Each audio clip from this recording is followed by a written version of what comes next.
Сегодня мы разберем 360-ю главу манги Черного Клевера, которая раз и навсегда перевернет уверенность Люциуса с ног на голову. Неужели Астарот предал или обманул антагониста? Впервые маниакальная улыбка четвертого Загратиса наконец-то сменилась на шок. А значит, эта ситуация может вынудить его перейти к более решительным действиям. И это просто нечто. Так что давайте перейдем к непосредственно самой главе. Здорово, ребятки анимешники, у микрофона Зик. А вот ребята, которые оставили свой коммент под прошлым роликом. Ну а мы начинаем.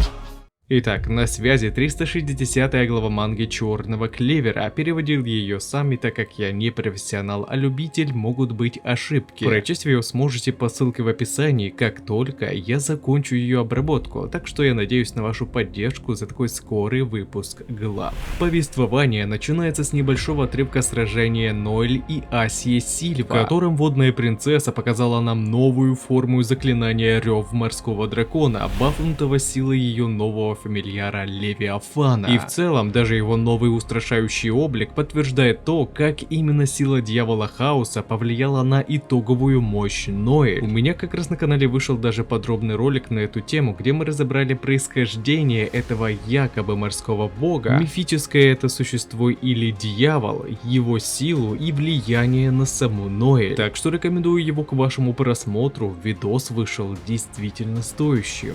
Однако хоть заклинание Рев Морского Дракона и стала в разы сильнее, но эта атака была легко обойдена оппонентом. Ибо также не стоит забывать, что ее противником была легендарная воительница Асия Сильва, еще и в облике паладина. Да и самой Ноэль лишь только предстоит раскрыть силу Дьявола Хаоса, так что это сражение должно еще задать нам жару. Ведь в этой битве, можно сказать, сошлись просто легендарные противники, сильнейшие представители семейства Сильва, мать и дочь. Магия стали в облике Святого Рыцаря и демоническая вода.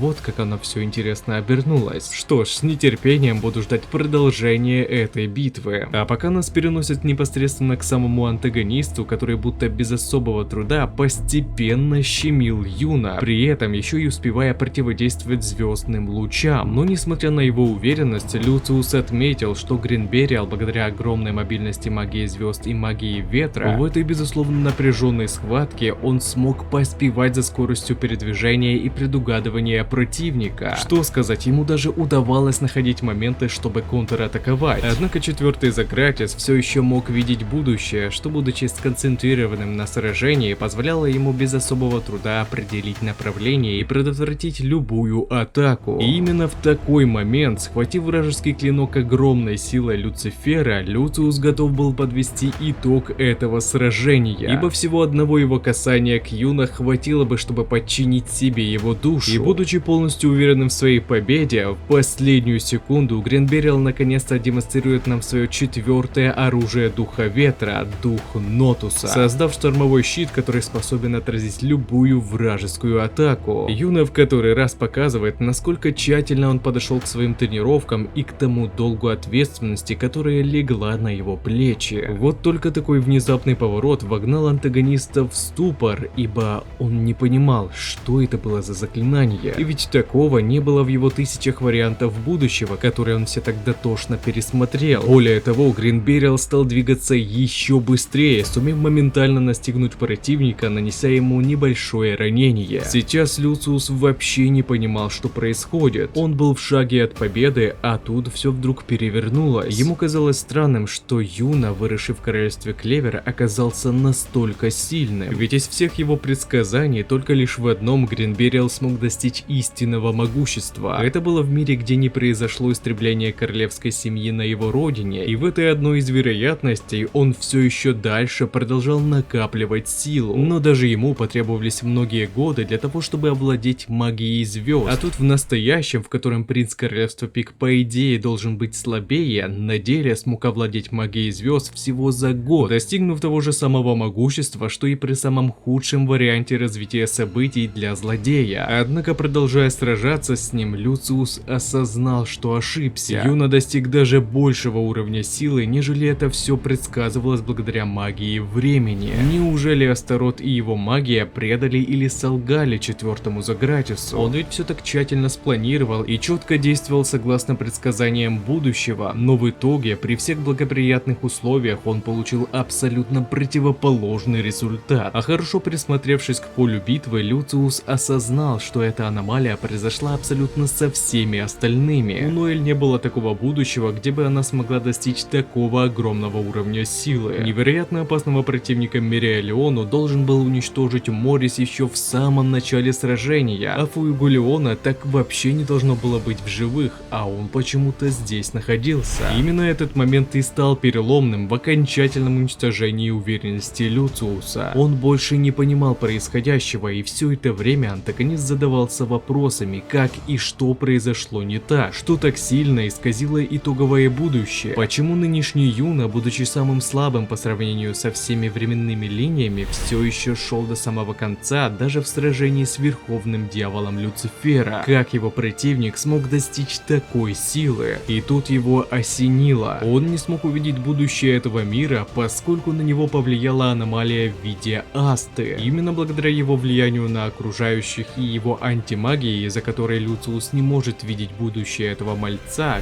главный герой и смог повлиять на свое окружение, изменив их ранее запланированную судьбу. Помните, четвертый Загратис упоминал Фуэгулеона, которого вообще не должно было быть здесь в живых? Так вот, Люциус говорил о том, что капитан Багровых Львов должен был умереть еще в тот момент, когда попал в кому, но благодаря действиям Асты, которые произошли еще аж в той самой дуге Ведьминого леса, будущее и смогло измениться. То есть автор в который раз показывает нам сильное значение на настоящий сюжет даже очень далекой дуги Ведьминого леса. Ибо если тогда Аста не победила эльфа Фану и не расторг ее контракт с огненной саламандрой, будущее бы не поменялось. А так дух огня избрал нового своего хозяина и таким образом смог спасти жизнь Фуэгулеона. Люциус осознал, что избавившись от Асты, он не лишится последствий его влияния на этот мир. А значит, ему нужно теперь кардинально пересмотреть свой план и перейти к более решительным действиям, целью которого может стать путешествие во времени и окончательное уничтожение главного героя у самых истоков. Так что ожидайте на следующей неделе улетный видос на эту тему, который даже на этапе самой задумки заставляет у меня аж кровь закипать в жилах. Хоть Юна и стал сильнее, но ранее он сказал, что долго в таком темпе он не сможет продержаться, ведь сказывается и использование Неверленда и подавление внушительной силы противника. Так что пока Люциус был в ошеломленном состоянии, Юна наносит ему решающий удар, говоря, что уничтожит его, неважно кем бы он перед ним предстал. И по выражению четвертого Загратиса, он и сам, можно сказать, готов был в это поверить. Сейчас антагонист оказался в том же ошеломлении, что и главный герой, которого он лично своими руками довел до аналогичного состояния. Однако поводов для проявления страха, боясь, что он может вот-вот проиграть, подавать пока не стоит. Ведь антагонист у нас давно сформированная личность, а оказавшись придавленным к стене, Люциус не станет больше быть таким высокомерным и начнет действовать намного жестче и решительнее. Собственно, поэтому я и собираюсь подготовить для вас анонсированный видос о дальнейших действиях Люциуса и путешествии во времени. Сама глава приятно меня удивила. Табата также подготовил для нас обложку нового 35-го тома, на котором изображен сёгун страны Хина. Кстати, выглядит она довольно необычно.